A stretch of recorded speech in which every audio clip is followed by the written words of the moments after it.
देखिए स्टूडेंट्स, अब मैं आप लोग को स्पीड के बारे में बताऊंगा कि स्पीड होता क्या है। ठीक है, तो स्पीड कहने का मतलब होता है डिस्टेंस अपॉन टाइम। ठीक है, मतलब the rate of change of position of an object with time is known as speed. मतलब वो एक यूनिट टाइम में कितना डिस्टेंस कवर किया। ठीक है, तो उसको हम लोग स्पीड कहेंगे। मान लो 1 घंटे में कोई एक कार है वो 40 किलोमीटर गई। ठीक है, तो 40 किलोमीटर अपॉन 1 आवर, तो इसकी स्पीड क्या हो गई? 40 किलोमीटर, 40 किलोमीटर पर आवर। ये एग्जाम्पल हो गया। ये बात कुछ समझ में आ रही है आप लोग को? ये स्पीड की एग्जाम्पल है। ठीक उसी तरह से इसकी यूनिट की बात करें हम लोग तो मीटर पर सेकंड होती है। ठीक है, डिस्टेंस की यूनिट होती है मीटर, टाइम की यूनिट होती है सेकंड। तो क्या हो गया? मीटर पर सेकंड, ये इसकी यूनिट हो गई। ये इसमें ये एक स्केलर क्वांटिटी है क्योंकि इसमें सिर्फ मैग्नीट्यूड होता है, डायरेक्शन नहीं होता है। स्पीड जो है वो किसी भी डायरेक्शन में हो सकती है। मान लो एक सर्किल में मूव कर रही है एक बॉडी, तो हम लोग कहेंगे कि उसकी स्पीड। ठीक है ना, क्योंकि इसमें कोई डायरेक्शन नहीं है। ठीक है, तो ये एक स्केलर क्वांटिटी है जिसमें सिर्फ मैग्नीट्यूड होते हैं। ठीक है, और ये पॉजिटिव हो सकती है या फिर जीरो हो सकती है, निगेटिव नहीं हो सकती, क्योंकि डिस्टेंस तो कभी निगेटिव नहीं होती है। ठीक है ना, डिस्टेंस कभी माइनस में थोड़ी ना जा सकती है। तो इसीलिए हम लोग इसे आइदर जीरो कह सकते हैं। जीरो स्पीड, मान लो रुकी हुई है तो जीरो स्पीड है। ठीक है, वो चल पड़ी तो पॉजिटिव स्पीड हो गई। ये बात को समझ में आ रही है? तो इस तरह से हम लोग स्पीड को डिफाइन करते हैं। अब हम लोग इसके टाइप्स को डिफाइन करेंगे। ठीक है, तो इसके कौन कौन से टाइप्स होते हैं ये ज़रा देखिए। इसके मेनली 4 टाइप्स होते हैं।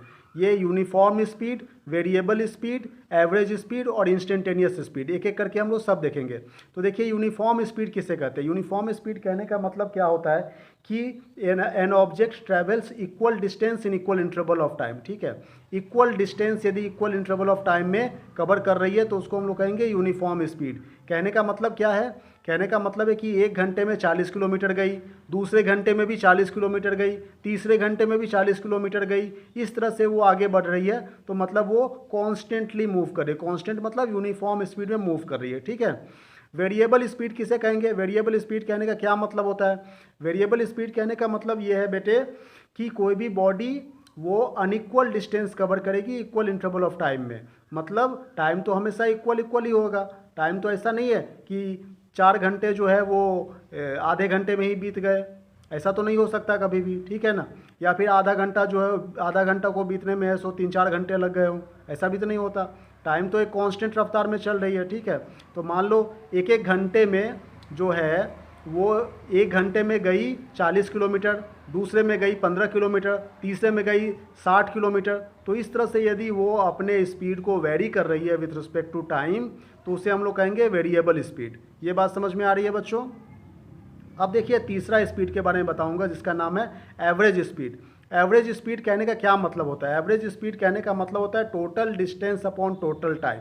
ठीक है, टोटल डिस्टेंस वो कितना कवर किया। मान लो वो एक वेरिएबल स्पीड से मूव कर रही है। पहले घंटे में जो है वो गई 40 किलोमीटर। ठीक है, दूसरे घंटे में गई वो 15 किलोमीटर, जैसा कि मैंने कहा तीसरे घंटे में 60 किलोमीटर गई। तो टाइम कितना हुआ? 1 + 1 + 1। तो total distance upon total time दोनों को डिवाइड कर देंगे, जो निकलेगा वो एवरेज स्पीड कहलाता है। ठीक है, तो हम लोग तो यही कहेंगे कि मान लो एक ट्रेन जो है वो पहले घंटे में 40 किलोमीटर गई, दूसरे में 15, तीसरे में 60 किलोमीटर गई।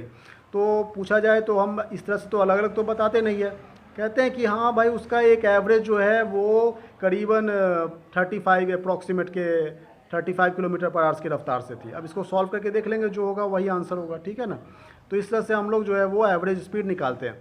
अब देखिए बच्चों इंस्टेंटेनियस स्पीड क्या होता है ये मैं बता दूं। लास्ट स्पीड है ये। इंस्टेंटेनियस स्पीड कहने का क्या मतलब होता है? इंस्टेंटेनियस स्पीड कहने का मतलब क्या होता है? At a particular instant of time में जो उसकी स्पीड होती है। ठीक है, उसी को हम लोग इंस्टेंटेनियस स्पीड कहते हैं। जैसे मान लीजिए कार जो है वो सुबह 8 बजे से लेकर के 12 बजे तक चली। ठीक है, तो मैं यदि कहूँ कि 9 बजे, ठीक 9 बजे सुबह at particular instant of time, ये 9 बजे में उसकी स्पीड क्या थी? ठीक है ना, तो इस पर्टिकुलर स्पीड में मान लो उसकी स्पीड जो है वो 40 किलोमीटर पर आवर्स थी। तो उस पर्टिकुलर इंस्टेंट ऑफ टाइम को ही हम लोग कहते हैं इंस्टेंटेनियस स्पीड।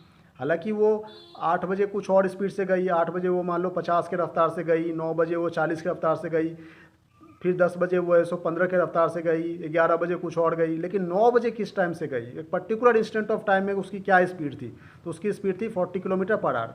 तो इस तरह से हम लोग इंस्टेंटेनियस स्पीड को कैलकुलेट करते हैं, ठीक है।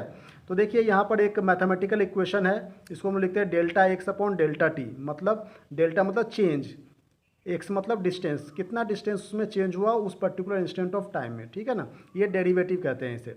अच्छा, स्पीडोमीटर, ये देखो स्पीडोमीटर जो है, इससे हम लोग इंस्टेंटेनियस स्पीड को मेजर करते हैं, मतलब उस पर्टिकुलर टाइम में उसकी कार की क्या स्पीड होती है, ये हम लोग कैलकुलेट करते हैं, ठीक है बच्चों, ये समझ में आ रहा है। अब देखिए थोड़ा सा कुछ न्यूमेरिकल्स बनाने समय जो कैलकुलेशंस होते हैं उसे भी थोड़ा सा समझ लेते हैं। ये बहुत ही आसान सा है कि average speed in different situation, ठीक है, डिफरेंट सिचुएशन में क्या क्या स्पीड हो सकती है। मान लो एक अलग अलग स्पीड है और अलग अलग डिस्टेंस है और अलग अलग स्पीड से जा रही है, ठीक है ना, अलग अलग स्पीड है अलग अलग डिस्टेंस में, तो कैसे हम लोग एवरेज निकालेंगे, जैसा कि मैंने कहा total distance upon total time, उस तरह से निकाल लेंगे, ठीक है।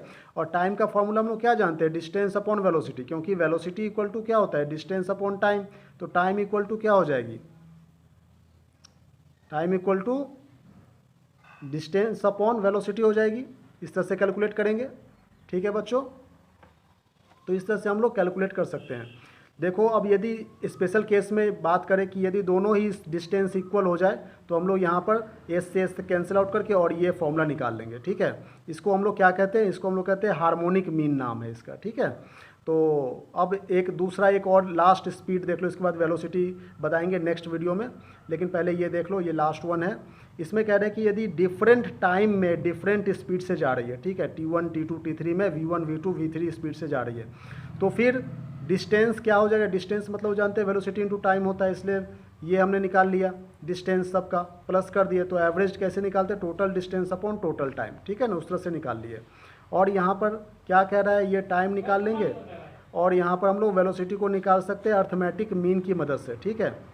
अर्थमेटिक मीन सबकी वेलोसिटी को प्लस करके और उसको डिवाइड कर देंगे n से। Thank you very much.